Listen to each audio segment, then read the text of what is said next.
நீர் எங்களோடு கூட பேசுங்க, இடைப்படுங்க, உம்முடைய வார்த்தைகளை எங்களுக்கு அனுப்புங்க. நாங்கள் என்ன கற்றுக்கொள்ள வேண்டுமோ, என்ன பெற்றுக்கொள்ள வேண்டுமோ அதை தந்து எங்களை ஆசீர்வதியும். வழி நடத்துங்கப்பா. இயேசு கிறிஸ்துவின் நாமத்தில் பிதாவே. அல்லேலூயா. மார்க் எழுதின சுவிசேஷம் 1ஆம் அதிகாரம் 12-13 வசனம் சொல்லுகிறது. உடனே ஆவியானவர் அவரை வனாந்தரத்திற்கு போகும்படி ஏவினார். அவர் வனாந்தரத்திலே 40 நாள் இருந்து சாத்தானால் சோதிக்கப்பட்டு அங்கே காட்டு மிருகங்களின் நடுவே சஞ்சரித்துக் கொண்டிருந்தார். தேவ தூதர்கள் அவருக்கு ஊழியம் செய்தார்கள். இந்த வசனத்தை நாம் எல்லோரும் அறிந்திருக்கிறதான ஒரு வேத பகுதி. நாம் அதிகமாக நிறைய செய்திகள் இதில் கேட்டிருப்பீர்கள். இந்த வேத பகுதியில் இருக்கக்கூடிய சில விஷயங்களை மட்டும்தான் நாம் கொஞ்சம் பார்க்க போகிறோம். ஆண்டவர் ஊழியத்திற்கு வருவதற்கு முன்பதாக வேறு பிரிக்கப்பட்டு, இந்த உலகத்திலிருந்து வேறு பிரிக்கப்பட்டு, அவர் யோர்தானிலே ஞானஸ்நானம் பெற்று ஊழியத்தை தொடங்குவதற்கு முன்பதாக ஆண்டவர் ஒரு 40 நாள் வனாந்தரத்தில் இருக்கிறார் என்று சொல்லி நாம் பார்க்கிறோம். இயேசு கிறிஸ்துவானவர் செய்த ஒவ்வொன்றுக்கு பின்னாடியும் ஒரு தேவ திட்டம் இருக்கும். அதோடு கூட நமக்கு ஒரு பாடம் அதில் இருக்கும். அதை நம்ம ஏன் படிக்கிறோம்னா அது நமக்கு கொடுக்கப்பட்டிருக்கு பாடமாக. அதே வேளையிலே அதுக்கு பின்னாடி ஒரு தேவனுடைய திட்டம் இருக்கும். ஆண்டவர் ஊழியத்துக்கு வருவதற்கு முன்பதாக, மனுஷர்களை போய் ஊழியம் செய்வதற்கு முன்பதாக, அவர் ஏற்கனவே நாசரேத்தில் 30 வருஷம் சோதிக்கப்பட்டார் என்று சொல்லி நாம் பார்க்கிறோம். அவர் தாமே நம்மை போல எல்லா விதத்திலும் சோதிக்கப்பட்டு, அதற்கு பிறகுதான் அவர் எங்கே வர்றாருன்னா யோர்தானுக்கு வர்றாரு. வந்த பிறகு அவர் ஊழியத்துக்கு போகிறார். 2வது ஃபேஸ், அவருடைய வாழ்க்கையில் 2வது பகுதி தொடங்குது. இப்படி தொடங்குவதற்கு நடுவில் கர்த்தர் அவரை வனாந்தரத்துக்கு கொண்டு போய் ஒரு 40 நாள் ஆயத்தம் பண்ணுகிறார். ஆயத்தம் பண்ணும்போது பொதுவாக நாம் எப்பவுமே ஒரு ஊழியத்துக்கு போகிறோம், ஒரு உபவாச ஜெபம் இருக்க போகிறோம், ஒரு வருஷம் முடியும் போது ஒரு உபவாசம் இருக்கும், இல்லை 21 நாள் இருக்க போகிறோம் அப்படின்னு ஒரு தீர்மானம் பண்ணுறோம். அப்படி பண்ணும்பொழுது பாருங்கள், நாம் எப்பவுமே உபவாசத்துக்கு ஒரு நல்ல காலநிலை, இடம், சூழ்நிலை எல்லாத்தையும் நாம் எதிர்பார்ப்போம். அப்படி போய் செய்யணுங்கிறது தான் நம்மளுடைய எதிர்பார்ப்பு. நம்ம அப்படி தான் செய்கிறோம். இப்போது மோசே பார்த்தீங்கன்னா மலைக்கு மேலே மேகத்துக்குள்ளே போயிடுவார். ஒரு மலை உச்சிக்கு போய் அங்கேருந்து மேகத்துக்குள்ளே போயிடுவார். அது ஒரு கம்ஃபர்ட் ஜோன் மாதிரி. அது அங்கே போய் தேவனோடு கூட இரவும் பகலும் 40 நாள் புசியாமலும் குடியாமலும் இருந்தார் என்று சொல்லி நாம் பார்க்கிறோம். அதே மாதிரி சீஷர்கள் பார்த்தீங்கன்னா ஒரு ஒருமனப்பட்டு ஒரு மேல் வீட்டு அறையில் ஒரு இடத்துல தங்கி இருக்கிறாங்க. அதுக்கப்புறம் பார்த்தீங்கன்னா சாலமோன் மண்டபத்தில் தங்கி இருக்கிறாங்க. எல்லாமே பார்த்தீங்கன்னா ஒரு சேஃப் ஜோன் மாதிரி இருக்கும். எல்லாமே பார்க்கறதுக்கு நல்லாயிருக்கும். ஆனால் இயேசு கிறிஸ்து ஊழியத்தை தொடங்குவதற்கு முன்பதாக, அல்லது அவரை கொண்டு ஒரு காரியத்தை கர்த்தர் செய்வதற்கு முன்பதாக, அவரை கொண்டு போய் வச்சிருக்கிற இடம் என்னன்னு பார்த்தீங்கன்னா வனாந்தரம். வனாந்தரத்தில் ஒரு மிக முக்கியமாக நீங்கள் தெரிஞ்சு கொள்ள வேண்டிய இடம். வனாந்தரம்னா பார்த்துருப்பீங்களான்னு தெரியாது. அது ஒரு பாலைவனம் மாதிரி, ஆள் அரவம் இல்லாத இடம், யாருமே இருக்க மாட்டாங்க. இந்த பக்கமும் அந்த பக்கமும் பல கிலோமீட்டருக்கு மனுஷர்கள் இருக்க மாட்டார்கள். இன்னும் சொல்ல போனால் ஒரு அவசரத்திற்கு கூட தண்ணி கூட ஆள் இருக்காது. அந்த மாதிரியான ஒரு இடம். அங்கே தான் கொண்டு போய் வைக்கிறார். இந்த பகுதியை 2ஆக தியானிக்கலாம். ஆனால் நம்ம இந்த வனாந்தரத்தை பற்றி நிறைய நீங்கள் செய்தி கேட்டிருப்பீங்க. மனுஷனுடைய வாழ்க்கையில், அத்தனை பேருடைய வாழ்க்கையிலும் வனாந்தரம் என்று ஒன்று உண்டு. ஒரு சூழ்நிலை அப்படி ஒன்று வரும். நீங்கள் கவனித்து பார்த்தீங்கன்னா வேதத்தில் எல்லாருக்கும் இருக்கும். இப்போது ஆபிரகாம் போய் என்ன செய்வார்னா ஒரு வனாந்தரத்துக்குள்ளேருந்து கடந்து போய் தான் கானானுக்கு வருவார். அதற்கு பிறகு ஈசாக்கு பஞ்ச காலத்தில் இருப்பார், அது ஒன்று இருக்கும். அதற்கு பிறகு யாக்கோபு ஒரு பிரயாணப்பட்டு போவார் சிரியாவுக்கு. அதற்கு பிறகு இஸ்ரவேல் ஜனங்கள் வனாந்தரத்தை கடந்தார் என்று சொல்லி பார்க்கிறோம். அதுக்கப்புறம் நீங்கள் வேதத்தில் யார் வேணா எடுத்துக்கோங்க. எலியா வனாந்தரத்துக்கு போனார், எலிசா போனார், இப்படி யார் வேணா எடுத்துக்கோங்க. ஒரு வனாந்தரம் என்று ஒன்று இருக்கும். இயேசு கிறிஸ்து வரைக்கும் அத்தனை பேருக்கும் அப்படி ஒரு சூழ்நிலை ஒன்று வரும். அதுதான் ஆவிக்குரிய வாழ்க்கையில் நாம் கடந்து போக போகிற ஒரு பகுதி. அது இல்லாமல் கிடையாது. இன்னைக்கு கடைசி காலத்தில் இருக்கிற உபதேசங்களில் ஒன்று, உங்களுக்கு உபத்திரவமே கிடையாது, எதுவுமே கிடையாது அப்படின்னு சொல்கிறாங்க. உபத்திரவத்தை நாம் விரும்பவில்லை, ஆனால் அது வாழ்க்கையில் ஒரு பார்ட். அது இல்லாமல் இருக்காது. அது ஒரு சைக்கிள், ஏதோ ஒரு இடத்துல வரும். உபத்திரவத்தில் 2 வகை இருக்குது. பவுல் சொல்கிறாரு, ஒன்று மாம்சத்தோடு, இன்னொன்று ஆவியோடு கூட, வானமண்டலத்தின் பொல்லாத சேனைகளோடு. இன்னொன்று பசியோ பஞ்சமோ பட்டயமோ நிர்வாணமோ நாசமோசமோ. ஒன்று மாம்சத்தில் வரும், இல்லை ஆவியில் வரும். ஒரு சிலருக்கு 2ம் வரும். எப்படியோ ஒன்று கண்டிப்பாக வரும். ஒரு வனாந்தரம் வாழ்க்கையில் கடந்து வரும், ஒரு சூழ்நிலை வருவோம். எதுக்காக சொல்கிறேன்? அது நல்லது. ஏன்னா வேதம் சொல்லுது, நான் உபத்திரவப்பட்டது எனக்கு நல்லது, அதனாலே நான் பிரமாணங்களை கற்றுக்கொண்டேன். நாம் இந்த ஒரு கர்த்தர் உங்களை கொண்டு செய்ய விரும்பும் பொழுது உங்களை ஒரு சூழ்நிலைக்குள்ளே நடத்துவார். அதுதான் உங்களை ப்ராக்டிஸ் பண்ணும், உருவாக்கும். வனாந்தரம் என்பதை நாம் கொஞ்சம் பார்க்குற விதத்தில் தான் இருக்குது. நாம் அதை நெகட்டிவாக பார்த்தோம்னா தான் நெகட்டிவ். ஆனால் வனாந்தரத்தை நீங்கள் இப்படி எடுத்துக்கொள்ளுங்க. இஸ்ரவேல் ஜனங்களை பொறுத்த வரைக்கும் வனாந்தரம் என்பது எதை குறிக்கிறதுனா, அங்கே அவர்களுக்கு மன்னா வருகிறது, கண்மலை தண்ணி வருகிறது, அவங்களுக்கு அங்கே மேகஸ்தம்பம், அக்கினி ஸ்தம்பம் எல்லாம் இருக்குது, முன்னும் பின்னுமாக இருந்து பாதுகாக்கிறார். ஸோ சூழ்நிலை வரும்பொழுது கர்த்தர் வனாந்தரத்தில் நம்மளை எப்பவுமே என்ன செய்வார்னா, அங்கே நடத்துவாரே ஒழிய அங்கே பத்திரமாய் பாதுகாப்பார். அதில் மாற்றுக்கிறதே கிடையாது. இது ஒரு சூழ்நிலை. இப்படி நாம் கடந்து போக வேண்டி வரும். நாம் அதை கடந்து போவோம். எல்லாருடைய வாழ்க்கையிலும் வரணுங்கிறது கட்டாயம் இல்லை. அது ஒரு எக்ஸாம் மாதிரின்னு வச்சுக்கோங்களேன். அது அந்த எக்ஸாம் வரணும். நீங்கள் எக்ஸாமே இல்லாமல் பாஸ் பண்ண தான் விரும்புவீங்க எல்லாருமே. ஆனால் எக்ஸாம் தான் உங்களை குவாலிஃபை பண்ணும் அடுத்த இதுக்கு போகிறதுக்கு. அது வந்து வைக்கும். சில நேரத்தில் பிள்ளைகளுக்கு ஜுரம் வரும்போது டாக்டர் சொல்லுவாங்க, நல்லதுன்னு சொல்லுவாங்க, 6 மாதத்துக்கு ஒரு தடவை 1 வருஷத்துக்கு ஒரு தடவை என்ன செய்யணும், நம்ம உடம்புல கொஞ்சம் ஒரு சின்ன ஜுரம் வரணும்பாங்க. ஏன்னா அப்போ தான் நம்மளோட இம்யூனிட்டி பவர்லாம் என்ன செய்யுமா, கொஞ்சம் ஆக்டிவ் ஆகுமா. இல்லைனா ஜுரமே வராமல் இருந்துச்சுன்னா இம்யூனல் சிஸ்டம் ரொம்ப வீக்காக இருக்கும் அப்படின்னு சொல்லுவாங்க. அதே மாதிரி தான் நம்முடைய வாழ்க்கையிலும் இந்த உபத்திரவம் என்பது அல்லது வனாந்திரம் என்பது ஒரு பகுதியாக இருக்குது. ஆனால் இன்றைக்கி நம்ம அதை மெயினாக பார்க்கல. நம்ம பார்க்க போகிறது என்னென்னா, அந்த வசனம் சொல்லுது, அவர் வனாந்திரத்திலே 40 நாள் இருந்து சாத்தானால் சோதிக்கப்பட்டு அங்கே காட்டு மிருகங்களுக்கு நடுவே சஞ்சரித்து கொண்டிருந்தார்னு இருக்கு. அதான் நான் சொன்னேன் இல்லையா, பொதுவாக நம்ம எப்பவுமே ஒரு நல்ல என்வாயர்மெண்ட் தானே விரும்புவோம். ஆனால் வசனம் இங்கே சொல்லுது, அவர் காட்டு மிருகங்களுக்கு நடுவே சஞ்சரித்து கொண்டிருந்தார். யோசிச்சு பாருங்க, ஏன் காட்டு மிருகங்களுக்கு நடுவில் கொண்டு போய் ஆண்டவர் அவரை வைக்கணும்? பிதாவாகிய தேவன் தன்னுடைய குமாரனை கொண்டு போய் ஒரு காரியத்தை செய்யும் போது காட்டு மிருகங்கள் நடுவில் கொண்டு போய் வைக்கிறார் என்பது இருக்கிறது. இது ஆவிக்குரிய விதத்தில் தான் நாம் இன்னைக்கு பார்க்க போகிறோம். இந்த காட்டு மிருகத்தினுடைய காரியங்களை நீங்கள் நல்லா கவனிச்சு பார்த்தீங்கன்னா, ஆதியாகமத்தின் புஸ்தகத்திலிருந்து ஆண்டவர் சொல்லும் போதெல்லாம் ஒரு காரியத்தை சேர்த்துக்கொண்டே வருவார். ஆதியாகமம் 1ஆம் அதிகாரம் 28வது வசனம் வாசிங்க பார்ப்போம். ஆதியாகமம் 1:28 வாசிங்க. பின்பு தேவன் அவர்களை நோக்கி, நீங்கள் பலுகி பெருகி பூமியை நிரப்பி அதை கீழ்ப்படுத்தி சமுத்திரத்தின் மச்சங்களையும் ஆகாயத்து பறவைகளையும் பூமியின் மேல் நடமாடுகிற சகல ஜீவ ஜந்துகளையும் ஆண்டு கொள்ளுங்கள் என்று சொல்லி தேவன் அவர்களை ஆசீர்வதித்தார். இது காட்டு மிருகங்கள், அதாவது ஆண்டவர் படைக்கும் போதே காட்டு மிருகம் நாட்டு மிருகம்னு படைக்கிறாரு. 1:24 ஆதியாகமத்தில், 28 அவைகளை ஆண்டு கொள்ளுங்கள் என்று சொல்லுகிறார். 2வது இது முடிஞ்சிருச்சு, அவன் விட்டுட்டான், எல்லா காரியம் போயிடுச்சு, திருப்பி கர்த்தர் ரீஸ்டார்ட் பண்றாரு. நோவா வைத்து சொல்லுகிறார். நோவா இடத்துல சொல்லும்போது வாசிங்க, 9ஆம் அதிகாரம் 2வது வசனம் வாசிங்க பார்ப்போம். உங்களை பற்றிய பயமும் அச்சமும் பூமியுள்ள சகல மிருகங்களுக்கும் ஆகாயத்துள்ள சகல பறவைகளுக்கும் உண்டாயிருக்கும். பூமியிலே நடமாடுகிற யாவும் சமுத்திரத்தின் மச்சங்கள் யாவும் உங்களுக்கு கையளிக்கப்பட்டன. ஒவ்வொரு வாட்டியும் ஒரு ஆசீர்வாதத்தை கொடுக்கும்போது, ஒரு வாக்குத்தத்தத்தை கொடுக்கும்போது அதன் மேலே ஒரு அதிகாரத்தை கொடுக்கிறார். அதாவது இந்த காட்டு மிருகங்களுக்கு மேலே ஆண்டவர் என்ன செய்யறாரு, ஒரு அதிகாரத்தை கொடுக்கிறார். அதை ஆண்டு கொள்ளுங்கள், உங்களை பற்றின பயம் அதற்கு இருக்க கடவுது, நீங்கள் அதை கையளிக்கப்பட்டது, அது மேலே நமக்கு ஒரு அதிகாரம் இருக்கு அப்படின்றார். இந்த காட்டு மிருகம் அப்படிங்கிறதுனுடைய அதிகாரத்தை பற்றி நான் லிட்ரலாக போக விரும்பலை. அப்படின்னா நீங்கள் காட்டுக்கு போய் யானையை அடக்கணுமா, புலி அடக்கணுமா, சிங்கத்தை அடக்கணுமா, அந்த இடத்துக்கு நான் வரவே இல்லை. வேதத்தில் கொடுக்கப்பட்டிருக்கிறது எல்லாமே ஒரு ஆவிக்குரிய அர்த்தத்தினுடைய தன்மையாக இருக்கிறது. இப்போ இந்த காட்டு மிருகம் அப்படின்னு சொல்லக்கூடியதுல ஆண்டவர் ஏன் காட்டு மிருகத்தோட சஞ்சரிக்கிறாருன்னா, அதை ஜெயிக்க வேண்டியது அவசியமாக இருக்கிறது. ஏன்னா இந்த காட்டு மிருகம் தான் மனுஷனை ஜெயிச்சிருச்சு. எங்க ஜெயிச்சிச்சுன்னு கவனிச்சா வாசிங்க, ஆதியாகமத்தின் புஸ்தகம் 3ஆம் அதிகாரம் 1வது வசனத்தை வாசிங்க பார்ப்போம். தேவனாய கர்த்தர் உண்டாக்கின சகல காட்டு ஜீவன்களை பார்க்கிலும், சகல காட்டு ஜீவன்களை பார்க்கிலும் சர்ப்பமானது தந்திரமுள்ளதாய் இருந்தது. அப்போ இந்த சர்ப்பத்தினுடைய வார்த்தைக்கு தான் மனுஷி செவிசாய்த்தாள், மனுஷியோட வார்த்தைக்கு மனுஷன் செவிசாய்த்தான். டோட்டலாக எல்லாம் போயிருச்சு. அப்போ அந்த பிசாசு வந்து இயேசுகிட்ட சொல்லும்போது சகல அதிகாரமும் எனக்கு கொடுக்கப்பட்டிருக்கிறது அப்படின்னு சொல்லுது. யாருக்கிட்ட இருந்ததுன்னா ஆதாம் கிட்ட இருந்து கொடுக்கப்படுகிறது. இப்போ இயேசு சொல்றாரு, நான் இழந்து போனவங்களை மீட்கவும் ரட்சிக்கவுமே வந்தேன் என்று சொல்லி. இப்போ ஆதாம் கிட்ட இழந்தது எல்லாத்தையும் மீட்கும்படி தான் இயேசு வந்தார். அப்போ இந்த காட்டு மிருகத்துக்கிட்ட எல்லாம் கொடுக்கப்பட்டு விட்டது. இப்போ இயேசு கிறிஸ்து என்ன செய்யறாரு, சாத்தானால் சோதிக்கப்பட்டு, இப்போ அந்த சாத்தான் காட்டு மிருகத்தை வச்சு தான் ஆதாமை பிடிக்கிறான். இப்போ இங்க நல்லா கவனிச்சு பார்த்தீங்கன்னா அந்த வசனம் மார்க் தெளிவா சொல்லுது, அவர் வனாந்தரத்தில் 40 நாள் இருந்து சாத்தானால் சோதிக்கப்பட்டு காட்டு மிருகங்கள் நடுவே சஞ்சரித்தார். இந்த சாத்தானுக்கும் காட்டு மிருகத்துக்கு நடுவில் ஒரு சம்பந்தம் இருக்குது. அந்த காட்டு மிருகமாகிய பாம்பை தான், சர்ப்பத்தை தான் முதல்ல பயன்படுத்தி அந்த குடும்பத்தை பிடிச்சான். அதே மாதிரி தான் இப்போ வசனம் சொல்லுது, இந்த காட்டு மிருகத்தையும் சாத்தானையும் ஜெயிக்க வேண்டி இருக்கிறது. இதுதான் இயேசு கிறிஸ்துவானவர் அந்த வனாந்தரத்தில் காட்டு மிருகத்துக்கு நடுவிலே சஞ்சரித்து சாத்தானை ஜெயிக்கிறார் என்று சொல்லி நாம் பார்க்கிறோம். அப்போ நம்முடைய வாழ்க்கையிலும் இது நடக்கும். இயேசு எப்படி எல்லாவற்றையும் கிராஸ் பண்ணாரோ நாம அதை தான் செய்யணும். அவருடைய ஃபுட் ஸ்டெப்ஸ் அதை தான் நம்ம ஃபாலோ பண்றோம். அப்பதான் அவர் சொல்றாரு, வெளிப்படுத்தின விசேஷத்தை சொல்லும் பொழுது, நான் என் பிதாவினிடத்திலே நான் ஜெயம் பெற்று பிதாவினிடத்திலே அதிகாரத்தை பெற்றுக்கொண்டது போல அப்படிங்கிறார். நான் ஜெயம் பெற்று பிதாவினிடத்தில் அதிகாரத்தை பெற்றுக்கொண்டது போல ஜெயம் கொள்ளுகிறவன் எவனோ அவனையும் நான் என்னோடு கூட சிங்காசனத்தில் உட்கார வைத்துக் கொள்வேனுங்கிறார். அப்ப அவர் எப்படி ஜெயிச்சு பிதாவோடு கூட போய் சிங்காசனத்தில் உட்கார்ந்தாரோ அதே மாதிரி நீங்களும் நானும் ஜெயித்து சிங்காசனத்தில் அவர் கூட உட்கார வேண்டி இருக்கிறது. அப்படி இருக்கும் பொழுது இந்த காட்டு மிருகத்தை ஜெயிக்கிறது ரொம்ப இம்பார்ட்டன்ட். இது ஒரு பார்ட். நீங்க நல்ல ஆதியாகமத்திலும் இருக்கு, நோவாக்கிட்டையும் இருக்கு, இயேசுக்கிட்டையும் இருக்கு.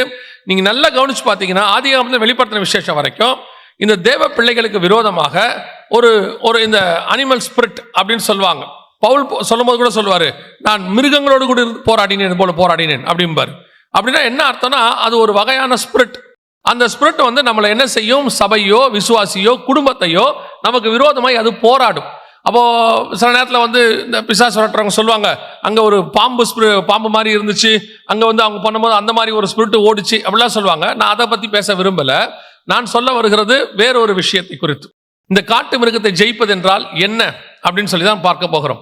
முதலாவது வேதத்தில் நீங்க வாசிச்ச வசனமானது ஆதியாகமத்தில் நீங்க வாசிச்சீங்க இல்லையா? 3ஆம் அதிகாரத்தில் திருப்பி 1ஆம் வசனம் திருப்பி வாசிங்களேன் பார்ப்போம்.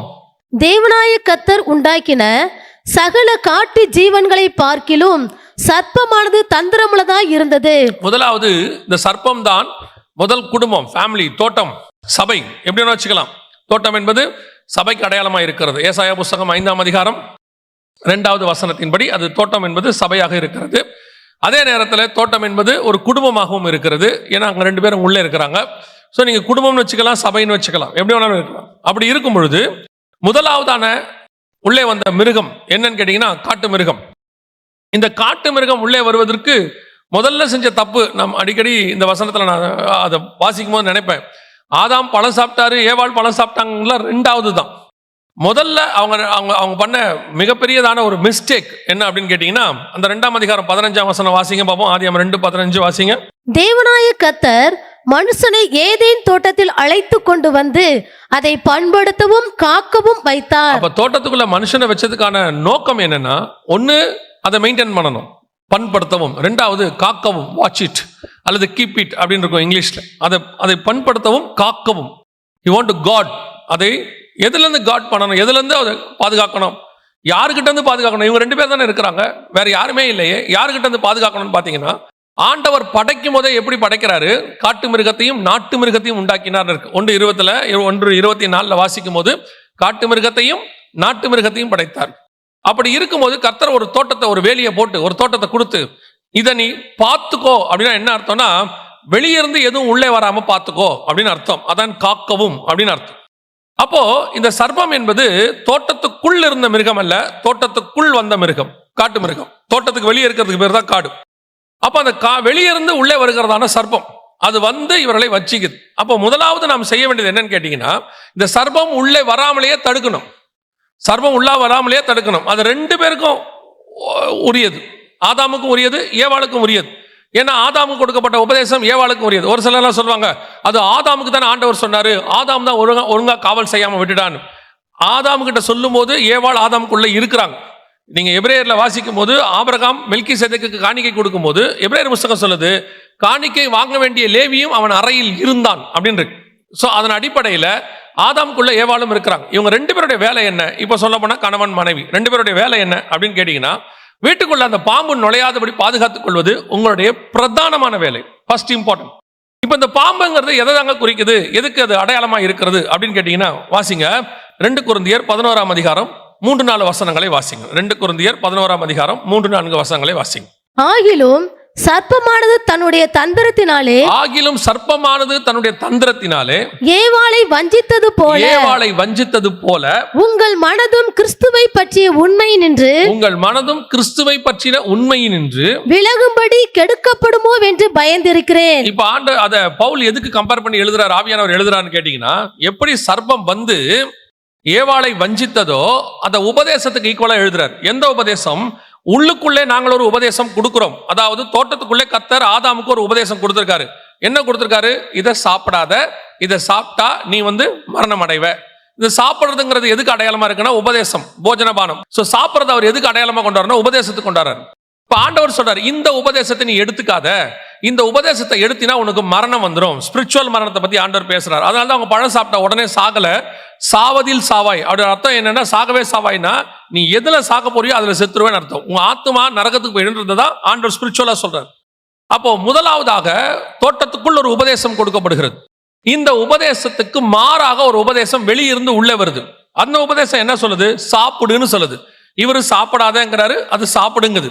இவர் மரணம் அடையுங்கிறாரு, அவன் மரணம் அடைய மாட்டேங்கிறான். அப்படியே ஆப்போசிட் உபதேசம், அப்படியே ஆப்போசிட். இதைத்தான் கலாத்தியருக்கு எழுதும் போது பவுல் சொல்றாரு, நாங்கள் ஒரு உபதேசத்தை உங்களுக்கு கொடுத்திருக்க, அந்த உபதேசம் நித்திய ஜீவனுக்குரியதா இருக்க, ஆனால் வேறொரு உபதேசம் வெளியிலிருந்து வருகிறது. அந்த உபதேசம் உங்களை நாங்கள் சொல்லக்கூடிய இந்த உபதேசத்துக்கு நேர் மாறாய் நடத்துகிறது.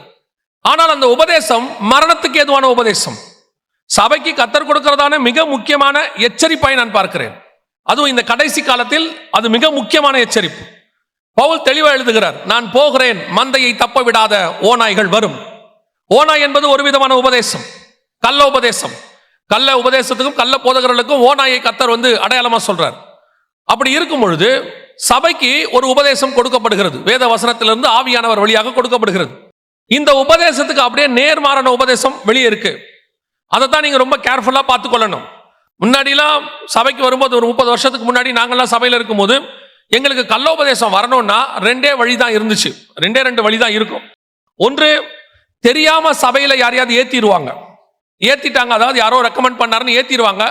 வர ஆளு ஏதாவது ஒரு ஏடகுணமான உபதேசத்தை பேசிட்டு போயிடுவார். ஆனா என்ன நடக்கும்னு கேட்டீங்கன்னா, எங்களுக்கு அமைஞ்ச போதகர்கள் அவங்க என்ன பண்ணிடுவாங்கன்னா, தப்பான உபதேசம் தெரிஞ்ச உடனே அன்னைக்கு அந்த உபதேசத்தை தப்புன்னு சொல்லி எங்களுக்கு போதிச்சிருவாங்க. இவர் தப்பா அவர் போயிடுவாரு. அன்னைக்கு என்ன பண்ணிடுவாங்கன்னா, இவர் தப்பான உபதேசம் பேசினாரு, இது சரியில்லைன்னு எங்களுக்கு சொல்லிடுவாங்க. ரெண்டாவது, கள்ளோபதேசம் அல்ல தப்பான உபதேசம் வரணும்னா எங்களுக்கு வேற வழி, இன்னொரு வழி தான் இருந்துச்சு. எப்படின்னா, வீடுகளுக்கு ரெண்டு பேரா வருவாங்க, காலையிலேயே வருவாங்க. ஒரு கூட்டம் வரும், அவங்க சொல்லுவாங்க இயேசு தெய்வம் இல்லை, மனுஷன் தான்பாங்க. இன்னொரு கூட்டம் வரும், பிதாவாகிய தேவனே கிடையாது, இயேசு மட்டும்தான் அப்படிம்பாங்க. இன்னொரு கூட்டம் வரும், இயேசுவும் இல்லை பிதாவும் இல்லை, ரெண்டு பேரும் பரலோகத்தில் இருக்காங்க, இப்ப இங்கே வெறும் ஆவியானவர் மட்டும்தான் இருக்கிறாரு அப்படின்னு சொல்லுவாங்க. இப்படிப்பட்ட கள்ளோபதேசங்கள் வர்றதுக்கு ரெண்டே வழிதான் இருந்துச்சு. ஒன்னு, சபையில தெரியாம வரும், இல்ல யாராவது ஒருத்தர் நமக்கு வீட்டுக்கு சொல்லுவாங்க. ஆனால் இப்பொழுது அப்படி அல்ல. இப்பொழுது இந்த கள்ளோபதேசமானது பல விதத்தில் வருது. அதுக்கு மெயின் காரணம் உங்க கையில் உள்ள செல்போன். இது வழியாக ஃபேஸ்புக்ல, வாட்ஸ்அப்ல, அப்புறம் எக்ஸ் தளத்துல, யூடியூப்ல நிறைய கள்ளோபதேசம் வருது. இப்ப இருக்க பிரச்சனை என்னன்னு கேட்டீங்கன்னா, முந்தியெல்லாம் ஒரு உபதேசம் கொடுக்கணும், பேசணும்னு சொன்னா ஒரு சபையில விசுவாசியா இருக்கணும், ஒரு கொஞ்ச நாள் சில வருஷங்கள் இருக்கணும். அதற்கு பிறகு அந்த போதகர்கிட்ட ஒரு உதவி போதகராக இருக்கணும். அதுக்கப்புறம் எங்கேயாவது கொஞ்சம் படிக்கணும்.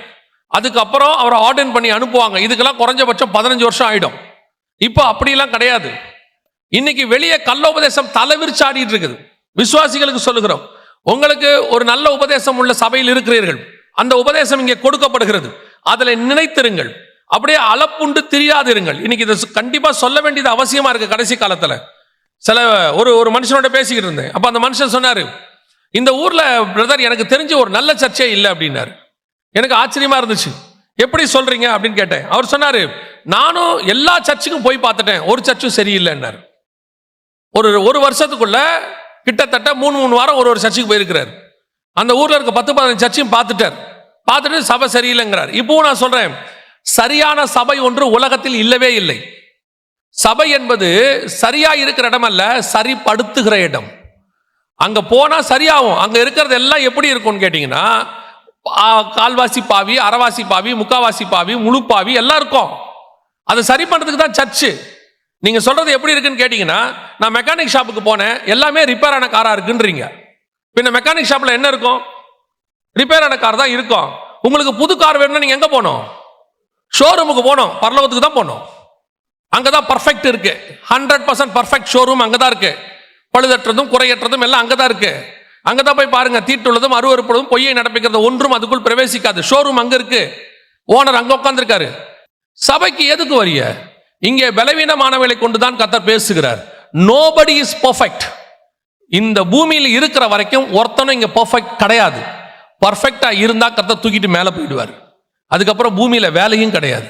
இன்னைக்கு சபைக்குள்ள உட்காந்துட்டு ஒரு கள்ள உபதேசம், சபைக்குள்ள ஆயிரக்கணக்கான உபதேசங்கள் வெளியே அலைஞ்சு திரியுது.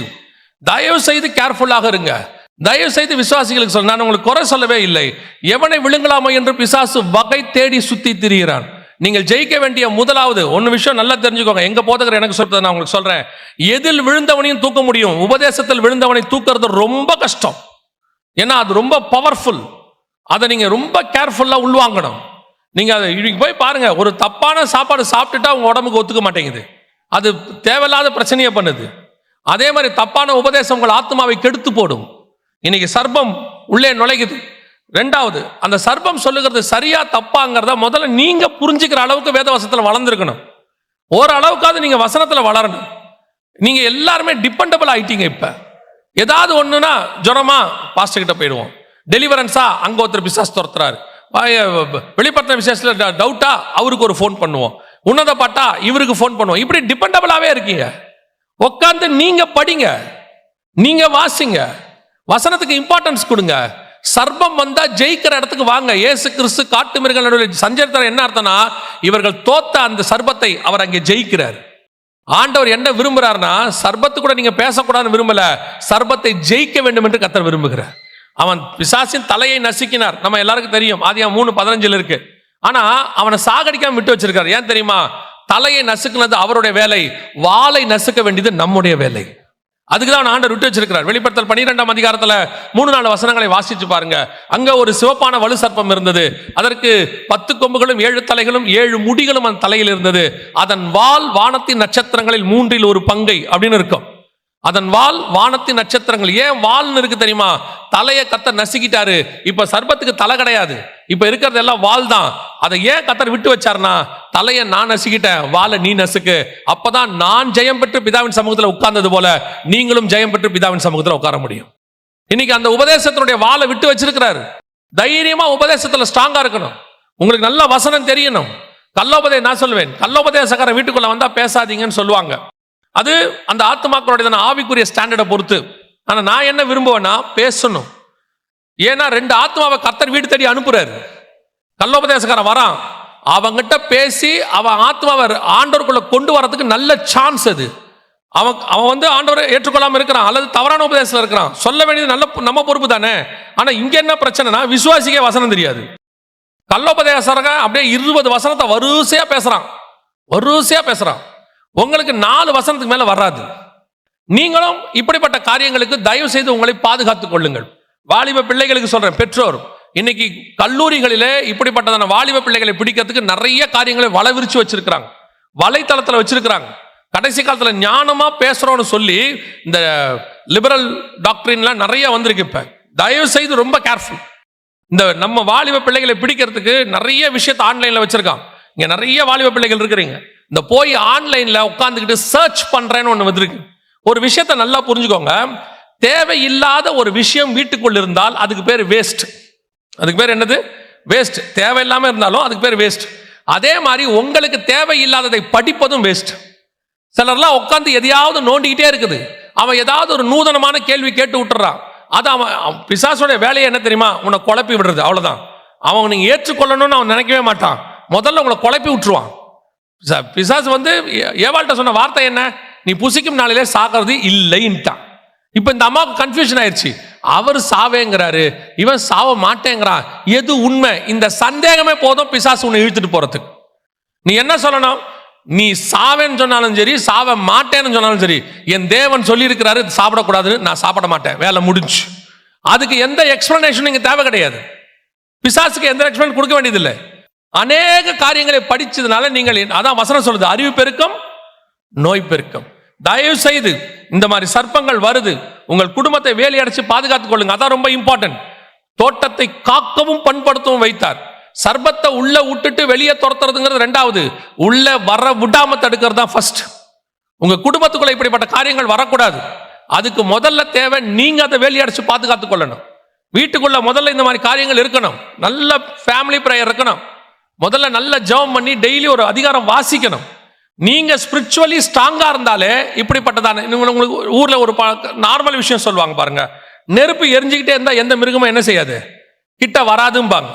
காட்டுல தங்குறவங்க என்ன பண்ணுவாங்க, தூங்க போறவங்க நல்ல நெருப்பை எரிச்சு புகை போட்டு விட்டு போய் படுத்துருவாங்க. காரணம் என்னன்னா, நெருப்பு எரிஞ்சிட்டு இருந்தா என்ன செய்யாது, எதுவும் கிட்ட வராதும்பாங்க. அதே மாதிரி தான் நீ ஆவியில அனலா இருந்தினாலே எந்த பிசாசும் உன் கிட்ட வராது. நீங்க கர்த்தருக்குள்ள எரிஞ்சுக்கிட்டே இருந்தீங்கன்னா பிசாசு வராது. உங்க வீடு அப்படிப்பட்ட ஒரு ஸ்பிரிச்சுவாலிட்டிக்குள்ள இருக்கணும். ஆளாளுக்கு ஒரு போன் எடுத்து 4 பக்கம் போயிடுறிய, 4 பேரும் ஞானமா பேசுறிய. அத்தனை ஞானமும் யூடியூப் ஞானம். ஒண்ணு கூட பைபிள் ஞானம் இல்லை. யூடியூப் ஞானத்தை 4 பேர் உட்காந்து பேசிக்கிட்டு உட்காந்து அரட்டை அடிச்சுக்கிட்டு உட்காந்து குடும்பமா முதல்ல உட்காந்து ஜெபம் பண்ணுங்க, வேதம் வாசிங்க. அதுக்கப்புறம் பிள்ளைகளோட உட்காந்து அவங்க என்ன நிலையில இருக்காங்கன்னு கொஞ்சம் யோசிங்க. முந்தையெல்லாம் வீட்டில் இருக்கிற அம்மாக்கள் அந்த பிள்ளை நடக்கிறத வச்சே சொல்லுவாங்க, அந்த பிள்ளைக்கு உடம்பு சரியில்லையா, ஆமாவான்னு சொல்லி சொல்லுவாங்க. அந்த நடையை வச்சு சொல்லுவாங்க. பையன் ஸ்கூல்ல இருந்து வரும்போது முகத்தை வச்சு அம்மா சொல்லும், அவன் பசியில இருக்கிறானா இல்லையான்னு. அந்த மாதிரி ஸ்பிரிச்சுவலி உங்களுக்கு இருக்கணும். உங்க பிள்ளைய பார்க்கும் போதே உங்களுக்கு தெரியணும் அவன் ஸ்பிரிச்சுவலி சரியா இருக்கானா இல்லையான்னு. அந்த அளவுக்கு நீங்கள் ஆவியில வளர்ந்துருக்கணும். இல்லைன்னா கடைசி காலத்தில் குடும்பத்தை கர்த்தர் கூட நிறுத்த முடியாது. ரொம்ப கேர்ஃபுல்லா நடந்து கொள்ளுங்க. பைபிள் முழுக்க ஒரு பெரிய டிராஜடி பழைய ஏற்பாட்டில் இருக்குது. பெரிய பெரிய பரிசுத்தவான்கள் நீதிமான்களுடைய பிள்ளைகள் கெட்டு போயிட்டார்கள். அதான் இங்க இருக்கு. நீங்க பாத்தீங்கன்னு சொன்னா ஏனோக்குடைய பையன் மெத்துசலா வேலைக்குள்ள வரமாட்டார். நீங்க அதுக்கு அடுத்து போய் பாருங்க, ஆபிரகாமுடைய சந்ததியில இஸ்மவேல் கெட்டு போயிடுவான். அடுத்து ஏசாவுடைய யாக்கோபு இதுல ஈசாக்குடைய சந்ததியில ஏசா கெட்டு போயிடுவான். யாக்கோபுடைய சந்ததியில பாருங்க, யூதாவும் இவனும் யோசேப்பை தவிர மிச்சம் எல்லாமே பிரச்சனையா இருக்கும். அதுக்கப்புறம் அப்படியே போங்க, சாமுவேல் பிள்ளைகள் கெட்டு போயிருப்பாங்க, ஏலி பிள்ளைகள் கெட்டு போயிருப்பாங்க. நீங்க தாவீதின் பிள்ளைகள், தாவீதோடைய பையன் சாலமோன், யோசித்து பாருங்க. நீங்கள் நீதிமான் என்கிறதுனாலே மட்டும் உங்கள் குடும்பம் பரலோகத்துக்கு வரும் என்று எதிர்பார்க்க முடியாது. கர்த்தர் உங்ககிட்ட கொடுத்ததுல பிரதானமானதை பரலோகத்துக்கு கொண்டு வர வேண்டியது நீங்கள் உங்கள் பிள்ளைகளை தான் கொண்டு வரணும் பரலோகத்துக்கு. நீங்க வச்சிருக்கிற எதை இழந்தாலும் பிரச்சனை இல்லை, பிள்ளைகள் ஆத்துமாக்களை இழந்துடாதீங்க. இன்னைக்கு சர்பம் வீட்டு வாசல்ல நிக்குது, உங்க பிள்ளைகளை கவ்வி கொண்டு போறதுக்கு நிக்குது. ஸ்கூலுக்கு அனுப்புறோம், காலேஜுக்கு அனுப்புறோம், எல்லாம் நம்ம அனுப்புறது பாபிலோனுக்குள்ள அனுப்புற மாதிரி. ஆனா நம்ம பிள்ளை தானியலா இருந்துச்சுன்னா பாபிலோன்ல எந்த பிரச்சனையிலும் தப்பிச்சு வந்துடும். ஆனா நம்ம பிள்ளை ஸ்ட்ராங்கா இல்ல, அது எருசலேமிலேயே கெட்டு போகும். தயவு செய்து குடும்பத்துல டெய்லி ஜெபம் பண்ணுங்க, பிள்ளைகளோட உட்கார்ந்து பேசுங்க, ஸ்பிரிச்சுவலி உங்க பிள்ளைகளுக்கு இம்பார்ட்டன்ஸ் கொடுங்க. பெற்றோரே பிள்ளைகளை ஞாயிற்றுக்கிழமை சர்ச்சைக்கு கூட்டு வரதில்லை, உட்காந்து படின்றாங்க. வீட்டில் படிப்பு முக்கியம், நான் இல்லைங்கள, அது ரெண்டாவது. எக்ஸாம் முக்கியம், அது ரெண்டாவது. உங்க பிள்ளைகளுடைய ஆத்மா தான் முக்கியம், அது ஃபர்ஸ்ட். பிள்ளை டாக்டரா இருக்குதா இன்ஜினியரா இருக்கிறத விட உங்க பிள்ளை பரலோகத்தில் இருக்குதான்றது பார்க்கணும். டாக்டராகி இன்ஜினியர் ஆகட்டும், வேணான்னு சொல்லல. டாக்டராகி இன்ஜினியராகி நரகத்துக்கு அது போயிடக்கூடாது. டாக்டராகி இன்ஜினியராகி பரலோகத்துக்கு போகணும்.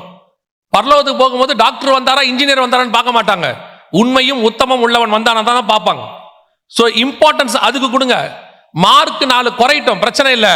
உங்க பிள்ளை ஆவில வளர்ந்துட்டா சோத்திரம். இன்னும் சொல்றேன், அப்படிலாம் இருந்தா எப்படிங்க வாழ்க்கையில முன்னேறலாம்? நாளைக்கு என் பிள்ளை எதிர்காலம் என்ன ஆகும்? நல்லா கவனிச்சுக்கொள்ளுங்க.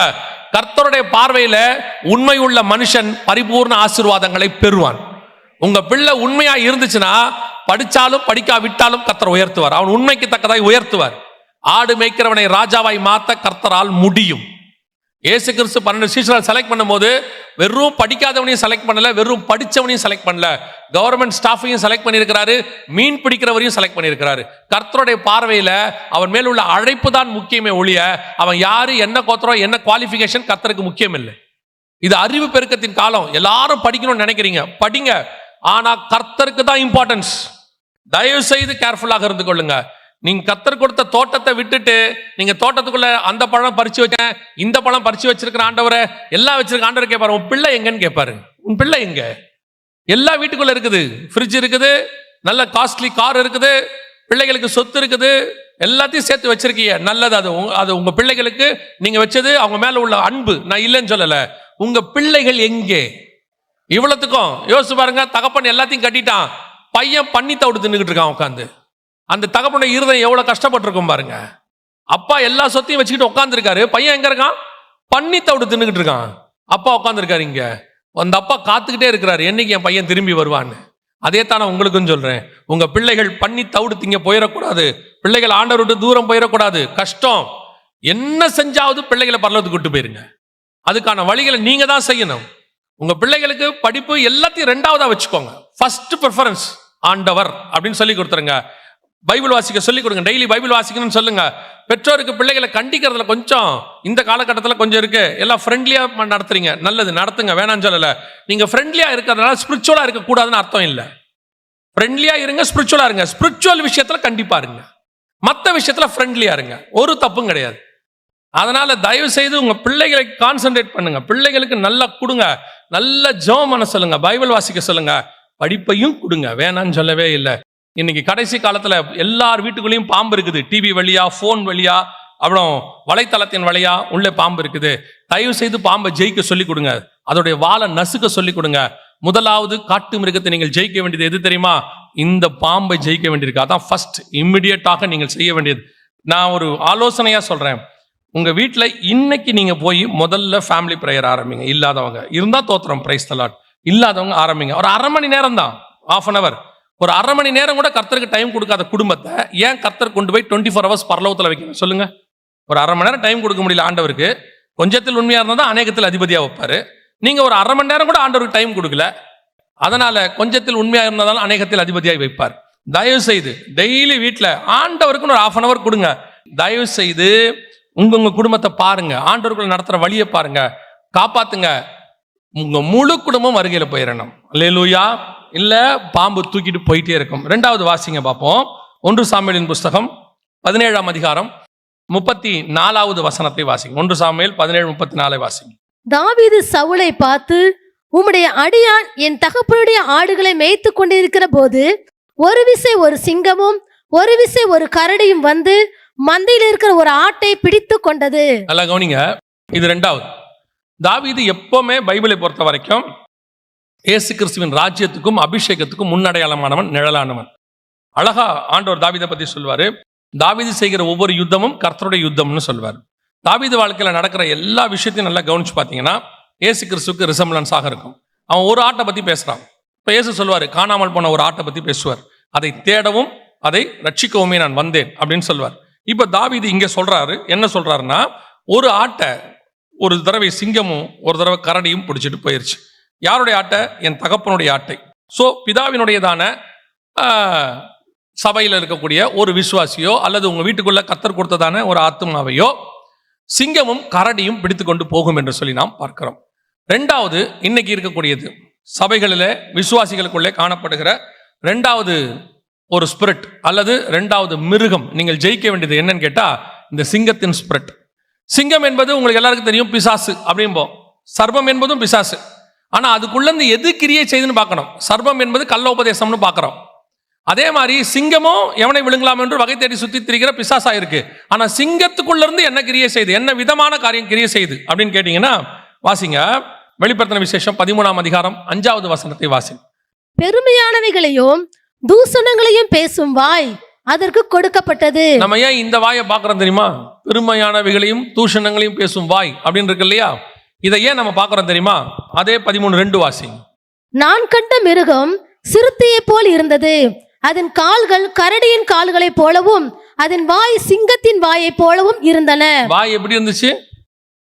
தாவீது எதன் வாய்க்கு தப்புவித்தார்? எதை தப்புவித்தார்? ஆட்டை தப்புவித்தார். ஆடு என்பது ஆத்துமாக்களுக்கு சமானமாய் இருக்கிறது, விசுவாசிகளுக்கு இருக்கிறது. அப்போ சிங்கத்தின் வாய்க்கு தப்புவித்தேன். சிங்கத்தின் வாய் அப்படின்னா என்ன அர்த்தம்னா, பெருமையானவைகளையும் தூஷணமானவைகளையும் பேசும் வாய் அப்படின்னு இருக்கு. இந்த 2 காரியம் இன்னைக்கு கடைசி காலத்தில் மிக அதிகமாக இருக்கு. ஒன்னு பெருமை, இன்னொன்னு தூஷணம். முதல்ல பெருமைன்னு எடுத்துக்கிட்டீங்கன்னா, சபை இன்னைக்கு சின்ன சின்ன விஷயத்திலிருந்து அது கிருபையை தாண்டி பெருமைக்கு போகுது. கிருபைங்கிறத ஒரு உபதேசமா தான் வச்சிருக்காங்களே ஒழிய பெருமை தான் பிரதானமா இருக்குது. பெருமையான காரியங்களை பேசிட்டு கடைசியில ஒரு டேக் போடுற மாதிரி எல்லாம் கிருபை அப்படின்ட்டு போயிடுவாங்க. ஆனா சொல்லும் போது பாத்தீங்கன்னா அப்படியே பயங்கரமா பெருமையானவைகள். இன்னைக்கு ஒரு சபை ஸ்தாபிக்கிறதுல ஆரம்பிச்சு ஒரு விசுவாசி வளர்றது வரைக்கும் ஏதோ ஒரு விதத்துல பெருமை எட்டி பார்த்துக்கிட்டே இருக்குது. உள்ளுக்குள்ள இருந்து பெருமை இருக்கு. நல்லா கவனிச்சுக்கொள்ளுங்க. இயேசு பரமேறி போனதுல இருந்து இன்னைய வரைக்கும் இந்த 2000 வருஷமா எத்தனையோ ஸ்தாபனங்கள் உருவாச்சு, எத்தனையோ விதமான சபைகள் உருவாச்சு, நிறைய காணாமல் போயிருச்சு. நம்ம ஆதி காலத்துல பார்த்த சபைகள்ல எத்தனையோ இன்னைக்கு இல்லை. நீங்க பாருங்க, எபேசு, சிமிர்னா எல்லாம் வாசிக்கிறோமே. சிமிர்னாவையும் பிலடெல்பியாவையும் கர்த்தர் சொல்வாரு குறையில்லாத சர்ச்சு புகழ்வாரு. இன்னைக்கு சிமிர்னாலையும் சபை இல்லை, பிலடெல்பியாலையும் சபை இல்லை, எல்லாம் போச்சு துருக்கியில இருந்து. அதனால நான் என்ன சொல்றேன், அதன் மேல நமக்கு பெருமை கிடையாது, அந்த பேர் மேல ஒரு பெருமை கிடையாது. எங்க இருந்தாலும் நீங்கள் கர்த்தருக்குள்ள இருக்கிறீங்களான்றதான் பெருமை. இங்க வருது. அடுத்து கர்த்தர் உங்களை ஆசீர்வதிக்கிறார். ஆசீர்வாதம் வந்த உடனே கர்த்தர் ஆசீர்வதிக்கிறாருங்கிற அந்த எண்ணம் போயிட்டு அடுத்து உங்களுக்குள்ள எட்டி பார்க்குற அடுத்த பெருமை என்னன்னா டேலண்ட், என்னுடைய திறமை கூட சொல்லுவாங்க, கர்த்தருடைய கிருபை. எது ஒண்ணுமே உங்களுக்குள்ள ஒண்ணு வருதுன்னா அது தேவ தயவுனால் நடக்குது, அவ்வளவுதான். இங்க அப்படியே அந்த பெருமை என்ன பண்ணிடும் தெரியுமா? இது ஒரு டேஞ்சரான விஷயம். கர்த்தர் எதிர்த்து நிற்கிற மிக முக்கியமான விஷயங்களில் ஒன்று பெருமை. பெருமையானவனுக்கு கர்த்தர் என்ன செய்யறாரு? எதிர்த்து நிற்கிறாருன்னு இருக்க. இன்னைக்கு இந்த பெருமை அதிகமாயிட்டே இருக்கு. அப்படியே கொஞ்சம் கொஞ்சமா அப்படியே பிள்ளைகளுடைய படிப்பு மேல ஒரு பெருமை இருக்கு, அவங்க பார்க்குற வேலையில ஒரு பெருமை இருக்கு. நல்லா கவனிச்சுக்கொள்ளுங்க. எவ்வளவு பணக்காரனா இருந்து சோதோம்ல இருக்கிறதை விட கானானுக்குள்ள ஏழையா இருந்தாலும் நல்லது. இன்னைக்கு நிறைய பேருக்கு என்ன தெரியுமா, அந்த ஒரு படிப்புல ஒரு பெருமை இருக்கு, எது ஒண்ணுலுமே எந்த பெருமையும் நமக்கு கிடையாது. உச்சத்துல உட்கார வைக்கவும் தேவனால் முடியும். புழுதியிலிருந்து எடுத்து ராஜாக்கள் மத்தியில கர்த்தர் உட்கார வைக்க வல்லமை உள்ளவராக இருக்கிறார். அந்த ஒரு விஷயத்துல தான் தாவீது தப்பிச்சுக்கிட்டு போயிட்டே இருப்பாரு. எங்க போய் உட்கார வச்சாலும் அவர் ஒண்ணு மட்டும் மனசுல வச்சிருப்பாரு, ஆண்டவரே இம்மட்டும் கொண்டு வர்றதுக்கு நானும் என் வீட்டாரும் ஏமாத்திரம். அந்த தாட் இருந்துகிட்டே இருக்கும் அவருக்கு, அப்படியே போயிட்டே இருக்கும். அவர் சொல்வாரு, எங்கேயோ இருந்த என்ன இங்க கொண்டாந்து இருக்கிறார். மீகால்கிட்ட சொல்வார், ஆண்டவர் மீகா கிட்ட சொல்வாரு, ஆமா என்ன கர்த்தர் கொண்டாந்து இங்க உட்காந்துருக்காரு, இன்னும் செய்வேன். அந்த தாட் ஏறக்கூடாது. அதுதான் தாவீதுடைய பெரிய பிளஸ். எங்க போய் ராஜாவா இருக்கட்டும், பெலிஸ்தீனை ஜெயிக்கட்டும், அத்தனை பேரும் தாவீதுக்கு பயப்படட்டும். ஆனா அவன் என்ன சொல்லுவான் தெரியுமா, ஆடுகளுக்கு பின்னால் அலைந்து கொண்டிருந்தேன். அவ்வளவுதான், வேலை முடிஞ்சு. இந்த தாழ்மை இருந்துட்டே இருக்கணும். கர்த்தர் ஆசீர்வதிச்சாரா, உங்க பிசினஸ் ஆசீர்வதிக்கிறாரா, நல்ல உங்களை செழிப்பாக்குறாரா, சோத்திரம் சொல்லுங்க. இங்க படிப்பு பெருமை, பண பெருமை, எந்த பெருமையும் கிடையாது. எப்ப சபைக்குள்ள காலை வச்சுட்டோமோ அத்தனை பேரும் ஒரே தேவனுக்கு பிள்ளைகள். இங்க எந்த விதமான ஏற்றம் அந்த பாகுபாடு எதுவுமே கிடையாது. படிச்சவன் படிக்காதவன், பணக்காரன் ஏழை, எதுவுமே இங்க கிடையாது. யாக்கோபு புஸ்தகம் அப்படித்தான் சொல்லுது. இங்க வந்து உட்காந்துக்கிட்டு உங்க பண பெருமைய, உங்க படிப்பு பெருமைய, உங்களுடைய ஆசீர்வாத பெருமையெல்லாம் இங்க காட்டாதீங்க. அவர் தேவனுடைய ரூபமாயிருந்தும் தேவனுக்கு சமமாயிருந்தும் அதை கொள்ளையாடின பொருளாய் எண்ணாமல் முடிவு பரியந்தம், சிலுவையின் முடிவு பரியந்தம் தன்னை தாழ்த்தினார். அப்பேற்பட்ட சர்வ வல்லமையுள்ள தேவன் 13ஆம் அதிகாரம் யோவான் சொல்லுது, பிதா தாமே நியாய தீர்ப்பு செய்கிற அதிகாரத்தையும் கொடுத்துட்டாராம், எல்லா விதமான அதிகாரத்தையும் அவர் கையில் கொடுத்துட்டாராம். அத்தனை அதிகாரத்தை வாங்கின இயேசுவே சிலுவையின் முடிவு பரியந்தம், அதாவது மரணம் வரைக்கும் தன்னை தாழ்த்தி இருக்கிறாருன்னா, நீங்களும் நானும் ஒண்ணும் இல்லாத ஆளு கர்த்தருடைய கிருபையினால் வந்து நிக்கிறோம். இப்போ சொல்றேன், இந்த இடத்துல வந்து நான் நிக்கிறதுக்கு காரணம் கர்த்தருடைய கிருபை மட்டும். என்னை விட படிச்சவங்க, என்னை விட நல்ல டேலண்ட் உள்ளவங்க, நல்ல ஸ்பிரிச்சுவல் லைஃப்ல இருக்கிறவங்க எத்தனையோ பேர் இங்க உட்காந்துருக்கீங்க. இங்க ஏன் என்ன நிக்க வச்சிருக்காருன்னா, கிருபையினாலே மட்டும் நிக்க வச்சிருக்கிறாரு. என்னைக்காவது நம்ம யார் தெரியுமா, நம்ம என்ன பிரசங்கம் தெரியுமான்னா ஆண்டவர் சொல்றாரு, உனக்கு முன்னாடி ஒரு ஆளை காட்டுறேன் பாரு. அதுக்கு தான் உங்களுக்கு சொல்றேன், சில ஆட்கள ரொம்ப பெருமையா பேசி நான் என்னுடைய என்னது அப்படின்னாங்க, சொல்லி முடிச்சு அவ்வளவுதான். தயவு செய்து உங்ககிட்ட இருக்கிற அத்தனையும் கர்த்தர் கொடுத்தது, கர்த்தருடைய ஈவு. உங்களை விட டேலண்டான எத்தனையோ பேருக்கு கிடைக்காத வேலை நீங்கள் கர்த்தரை நோக்கி பார்த்ததுனால் கர்த்தர் கொண்டு மேல உட்கார வச்சிருக்கிறார். சும்மா கீழே இருக்கிறவனை போட்டு என்ன பண்ணக்கூடாது, அப்படியே நசுக்க கூடாது. கூடுமான வரைக்கும் எல்லோரிடத்திலும் அன்பாகவே இருங்கள், தாழ்மையா இருங்க. தாழ்மை உள்ளவனை கர்த்தர் உயர்த்திக்கிட்டே போவார், இன்னும் உயர்த்திக்கிட்டே போவார். அல்லேலூயா. ரெண்டாவது அதே வசனத்தை வாசிங்க பார்ப்போம். 1 சாமுவேல் புஸ்தகம் 17:34 திருப்பி வாசி. தாவீது சவுலை பார்த்து, உமது அடியான் என் தகப்பனுடைய ஆடுகளை மேய்த்து கொண்டிருக்கிற போது ஒரு விசை ஒரு சிங்கமும் ஒரு விசை ஒரு கரடியும் வந்து மந்தையில் இருக்க ஒரு ஆட்டை பிடித்து கொண்டது. இந்த சிங்கத்தினுடைய ஆவி நமக்கு தெரியும், பெருமையானவைகளை பேசும் வாய் அப்படின்னு பார்த்துட்டோம். இந்த கரடியின் வாய் என்ன? ஒரு விசை சிங்கமும் ஒரு விசை கரடியும் பிடித்து கொண்டது, நான் அவைகளை அந்த ஆட்டை பிடித்து கொண்டது. அடுத்த வசனம், நான் அதை தொடர்ந்து போய் அதை அடித்து அதை அதன் வாய்க்கு தப்புவித்தேன். கரடியின் வாய்க்கும் சிங்கத்தின் வாய்க்கும் தப்பு வச்சிருக்கிறார். அப்ப கரடியின் வாய் என்பது எதை குறிக்கிறது? வாசிங்க, தானியேல் புஸ்தகம் 7ஆம் அதிகாரம் 5வது வசனம் வாசிங்க. பின்பு கரடிக்கு ஒப்பாகிய வேறே 2ஆம் மிருகத்தை கண்டேன். அது ஒரு பக்கமாய் சாய்ந்து நின்று தன் வாயின் பற்களுக்குள்ளே 3 விலா எலும்புகளை கவ்விக்கொண்டிருந்தது. எழும்பி வெகு மாமிசம் தின்னென்று அதற்கு சொல்லப்பட்டது. கரடியின் வாய் என்ன சாப்பிடும்? வெகு மாம்சம். இதை நீங்க உலக பிரகாரமாயும் எடுத்துக்கலாம், அல்லது ஆவிக்குரிய விதத்திலையும் எடுத்துக்கலாம். உலக பிரகாரமா எடுத்துக்கிட்டீங்கன்னா, கடைசி காலத்தில் இருக்கக்கூடிய மிகப்பெரிய பாவமாக வேதம் சொல்லுது பெருந்திண்டி. மத்திய எழுதின சுவிசேஷம் 24, 37, 38 புசித்தும் குடித்தும்னு இருக்கும். அதுக்கு விளக்கமாக ஆண்டவர் என்ன பண்ணுவாரு, லூக்கா எழுதின சுவிசேஷத்துல அந்த புசித்தும் குடித்தும் அப்படிங்கிறதுக்கு 21ஆம் அதிகாரம் லூக்கா எழுதின சுவிசேஷம் 34வது வசனம் வாசிங்க. 21:34. உங்கள் இருதயங்கள் பெருந்திண்டியினாலும், அதான் புசித்து பெருந்திண்டியினாலும், வெறியினாலும், குடித்து லௌகிக கவலைகளினாலும், அதுதான் பெண் கொண்டும் பெண் எடுத்தும். இதுக்கான விளக்கத்தை அங்க கொடுத்திருப்பாரு, லூக்கால கொடுத்திருப்பாரு. மத்திய 24, 37, 38க்கு லூக்கா 21 விளக்கம் கொடுத்திருப்பாரு. புசித்து குடித்து பெண் கொண்டு பெண் எடுத்து. அப்போ இந்த புசித்து குடித்துங்கிறதுக்கான ஒரு அர்த்தம் என்னன்னா, வெகு மாம்சத்தை சாப்பிடு, நல்லா சாப்பிடு அப்படின்னு அர்த்தம். அது உலக பிரகாரமான பாவம் இருக்கும்.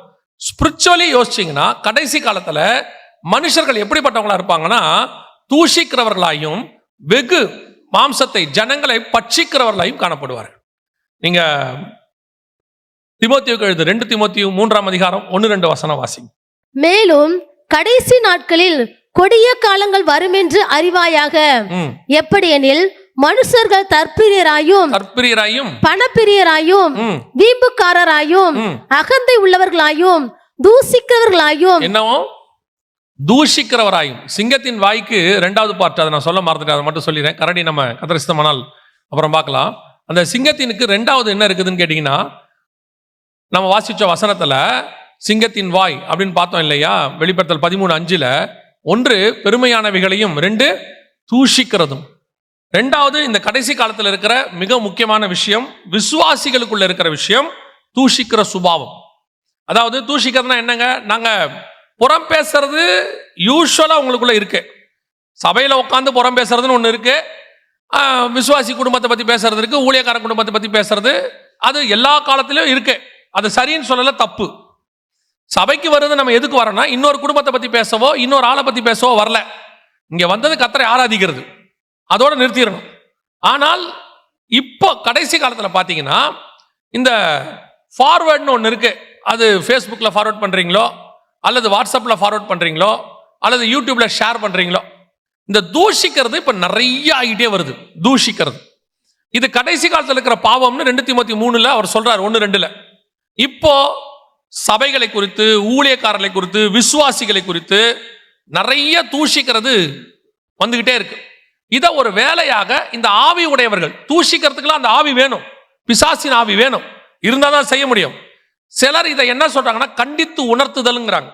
கண்டித்து உணர்த்துதல் வேறு, தூஷிக்கிறது வேற. கண்டித்து உணர்த்துனா என்ன? இப்போ ஒரு ஆள் தப்பு பண்றாரா, அவரை கூப்பிட்டு, பா நீ இந்த மாதிரி பண்ற, பவுல் சொல்றாரு, நான் சொல்லல, பவுல் சொல்றாரு. அவர் சொல்றாரு, அவன் தப்பு பண்றானா அவனை கூப்பிட்டு சொல்லு, கேட்கலையா 2-3 பேரை கூப்பிட்டு சொல்லு, போய் சொல்லு, அப்படியும் கேட்கலையா அவனை அப்படியே ஆண்டவர்ட்ட ஒப்படைச்சிருன்ட்டார். இவ்வளவுதான் அதோடைய ஃபார்முலா. ஒரு சிலர் என்ன நினைக்கிறாங்கன்னா, ஆரம்பிக்கும் போது தூஷிக்க ஆரம்பிக்கும் போது அவங்களுக்கு தெரியல, அவங்க என்ன நினைக்கிறாங்கன்னா, இவங்க தப்பு பண்றாங்க, என் இருதயம் பொறுக்கல, இவங்களை எப்படியாவது ஜனங்களை இங்கிருந்து காப்பாத்துறேன் அப்படின்னு நினைச்சுக்கிட்டு அந்த ஊழியக்காரங்களை பத்தி கொஞ்சம் போடுறாங்க. இது ஆரம்பத்தில் அவங்களுக்கு நல்லது மாதிரி தெரியுது. கிதியோன் ஏபோத்தை உண்டாக்கினா அது பின்னாட்களில் கன்னியாய் மாறியதுன்ற மாதிரி இவங்க பின்னாட்களை என்னன்றாங்கன்னா இதை ஒரு ஊழியமா செய்ய ஆரம்பிச்சிடறாங்க. அதுக்கப்புறம் திட்டுறதே வேலை, தூஷிக்கிறதே வேலை. அதுக்கப்புறம் என்ன ஆயிடுதுன்னு கேட்டீங்கன்னா, தூஷிக்கிறதுக்கு ஒண்ணும் இல்லாட்டி தேடுறாங்க ஊழியக்காரனை பத்தி. அப்படியே ஏதாவது கிடைக்குமா, எந்த ஊழியக்காரன் கிடைப்பானா, அவனை ஏன்னு சொன்னா இன்னொரு அது அவங்க அப்படி இருக்கிறதுக்கு யார் காரணம்னா வேற யாருமே இல்லை, விசுவாசிகள் நீங்கள் மட்டுமே காரணம். ஏங்க எங்களை சொல்றீங்க, நாங்க என்ன பண்ணோம்? நீங்க அதை பாக்குறீங்கல்ல, அதனால தான் அவன் போடுறான். நீங்க நல்ல ப்ரோக்ராம் போட்டா பார்க்கவே மாட்டீங்க தெரியுமா? நீங்க ஒரு நல்ல செய்தியை, ஆவிக்குரிய செய்தியை போடுங்க, 500 பேர் பார்ப்பீங்க, இல்லை ஒரு 1000 பேர் பார்ப்பீங்க. ஆவிக்குரிய 7 வழிகள் போடுங்க, 1000 பேர் தான் பார்த்திருப்பான். பரலோகத்துக்கு செல்வது எப்படி 2000 பேர் பார்த்திருப்பான். மகிமையின் மேல் மகிமை 750 பேர் பார்த்திருப்பான். இப்படி போடுங்க, அந்த ஊழியக்காரர் குடும்பத்தில் நடந்தது என்ன? அவரை காணவில்லை. 7000 பேர் பார்க்கறான். அந்த ஊழியக்காரர் என்னன்னா உனக்கு என்ன? நீங்க என்ன பண்ண போறீங்க? தெரிஞ்சு என்ன பண்ண போறீங்க? அந்த இன்ஃபர்மேஷனை நீங்க தெரிஞ்சுக்கிட்டு என்ன பண்ண போறீங்க? அந்த இன்ஃபர்மேஷனுக்கு பேரு குப்பை. அந்த குப்பையை நீங்க மைண்ட்ல ஏத்திக்கிட்டு என்ன செய்ய போறீங்க? ஒரு நல்ல விஷயத்தை பார்க்க நீங்கள் தயாராக இல்லை. இந்த மாதிரி ஏதாவது வந்தாதான் நல்லா தெரிஞ்சுக்கொள்ளுங்க.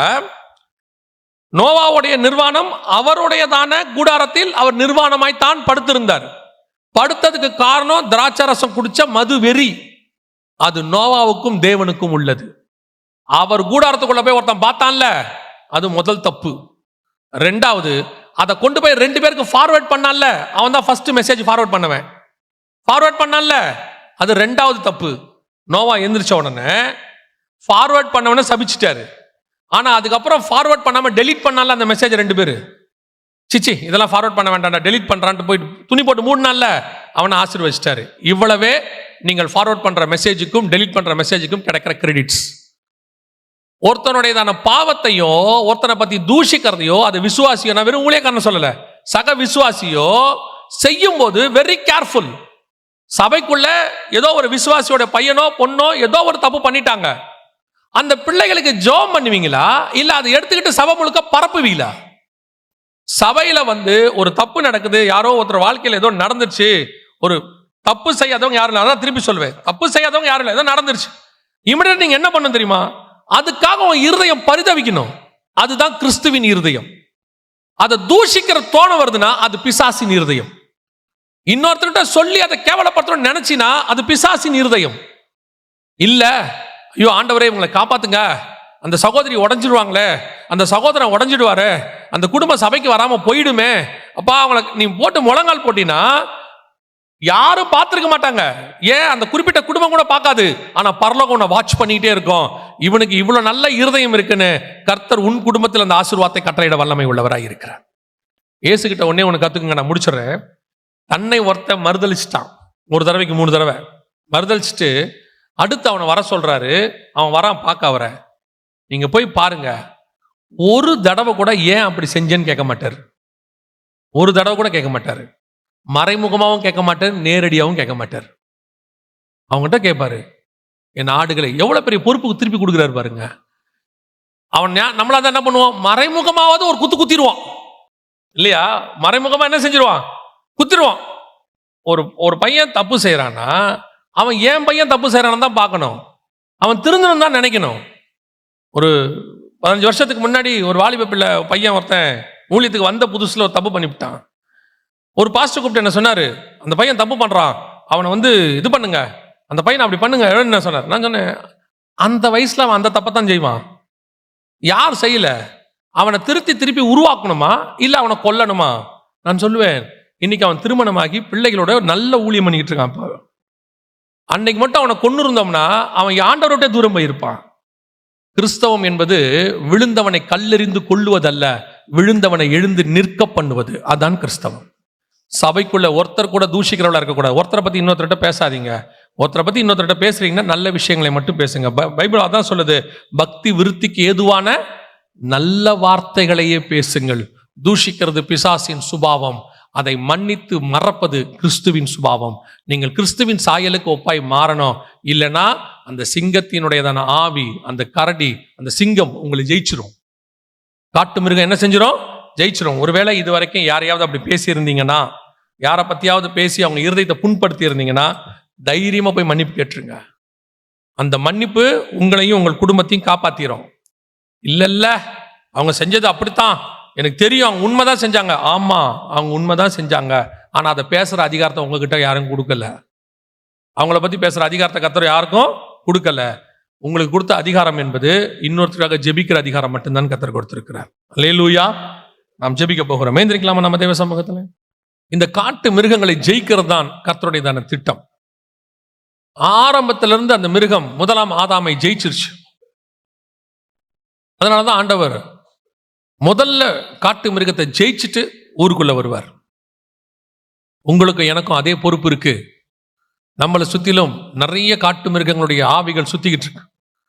சர்பத்தின் சுபாவம் உடையவர் இருப்பாங்க, சிங்கத்தின் சுபாவம் உடையவர் இருப்பாங்க, கரடியின் சுபாவம் உடையவங்க இருப்பாங்க, நரிகளும் குழி நரிகள் சுபாவம் உள்ளவங்க இருப்பாங்க. வசனம் சொல்லுது உன்னத பாட்டுல, தோட்டத்து காய்கள் பிஞ்சும் பழமா இருக்கிறது, நரிகளையும் குழி நரிகளையும் பிடிங்கள். அப்படி ஒண்ணு இருக்கு.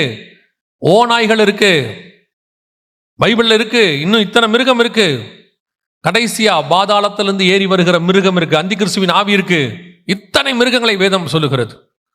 இன்னைக்கு நம்ம இந்த 2 மிருகங்களை தான் பார்க்கிறோம். இந்த சுபாவங்கள் நமக்குள்ள இருக்கக்கூடாது. உங்கள் குடும்பத்தை பத்திரமா பார்த்துக்கொள்ளுங்க. சர்பத்தினுடையதான உபதேசங்கள் வீட்டுக்குள்ளே வராதபடி பாதுகாத்துக் கொள்ளுங்க. 2வது, பெருமையானவைகளையும் தூஷிக்கிற வாய் நமக்கு வேண்டாம். தாழ்மையானதும் அடுத்தவரை ஆசீர்வதிக்கிற வாய் இருந்தா போதும். தாழ்மையா பேசுங்க. யாரை பத்தியும் தேவையில்லாததை பேசவே பேசாதீங்க. நீ என்ன இன்னைக்கு விதைக்கிறையோ நாளைக்கு அது உனக்கு விதையும், முளைக்கும். ஒப்பு கொடுப்போமா? சபை கர்த்தருக்கு முன்பாக ஆண்டவர் சொல்றார், ஏசாயா 5:2, மகா செழிப்பான மேட்டிலே எனக்கு ஒரு திராட்சை தோட்டம் உண்டு. அந்த மாதிரி நம்முடைய சபை நல்ல மேட்டில் இருக்கிற சபையா, அநேகருக்கு முன்மாதிரி சபையா, அநேகர் வந்து பார்த்து இந்த ஐக்கியம், இந்த அன்பு, இந்த சமாதானம், இந்த சந்தோஷம் எங்கேயுமே இல்லைங்க அப்படின்னு சொல்லக்கூடிய மேட்டில் இருக்கிற சபையா மாறிடணும். வந்துட்டு ஒருத்த பின்மாற்றம் அடையக்கூடாது. அங்க இருக்கிற விசுவாசிங்க எல்லாம் ரொம்ப மோசம், அடுத்தவங்களை பத்தி பேசுறாங்க, எங்க குடும்பத்தை பத்தி பேசுனாங்கன்னு போயிடவே கூடாது. அது நீங்க இடரல் உண்டாக்குறது. கர்த்தர் சொல்றாரு, இடரல் உண்டாக்குறவனுக்கு எந்திர கல்லு. ஒப்பு கொடுப்போமா தேவ சமூகத்துல? நல்ல தகப்பனே, எங்கள் சபை உமக்கு முன்பாக இருக்கிறது ஆண்டவரே.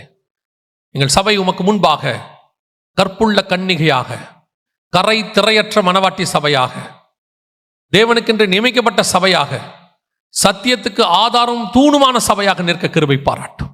ஆசீர்வதியும் எங்கள் சபை விசுவாசிகள் அத்தனை பேரும் பவுல் சொல்லுகிறது போல ஆண்டவரே, உங்களை நாங்கள் மாதிரிகளாய் வைத்து போகிறோம் என்று சொல்லபடி இந்த பட்டணத்துக்கே எங்கள் விசுவாசிகள் மாதிரிகளாக இருக்கட்டும். மாதிரிகளாக எங்கள் விசுவாசிகளை பார்க்கிறவர்கள், இது இந்த சபையின் விசுவாசி, கர்த்தருடைய சுபாவம் வெளிப்படுதுன்னு சொல்ற அளவுக்கு மாதிரிகளாக மாறட்டும். கிருபையுள்ள கரத்தில் எங்களை தாழ்த்துகிறோம் எங்கள் ஆண்டவர் இயேசு கிறிஸ்துவின் நாமத்தில் பிதாவே.